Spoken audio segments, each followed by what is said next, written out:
Haley, thank you. More breaking news tonight. New guidelines just out from the CDC. The agency now reducing the recommended time needed to quarantine after being exposed to the virus. CBS 46's Jamie Kennedy continues our team coverage tonight. Coronavirus fatigue is something many experts warn about, regardless of if you're infected, exposed, or perfectly healthy.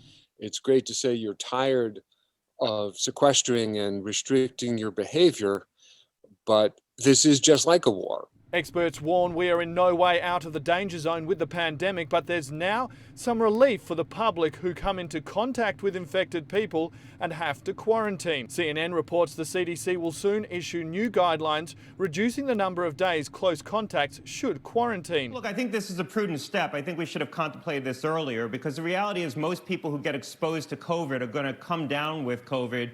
Who get exposed to coronavirus will come down with COVID within a short period of time. Currently, people who have been exposed to those who have the virus are required to quarantine for 14 days. The new recommendations would bring that down to 7 to 10 days, something some experts applaud. When you have a 14-day quarantine period, that's such a long period of time that a lot of people aren't going to follow that anyway, and it makes it difficult to adhere to recommendations. And so putting in place a 10-day quarantine period, even a 7-day quarantine period, you're going to capture the vast majority of infections within that time frame. It's reported that the new guidelines will recommend those who get a negative test after 7 days will be allowed to come out of quarantine. Those who do not get a test will have to stay in quarantine for the full 10 days.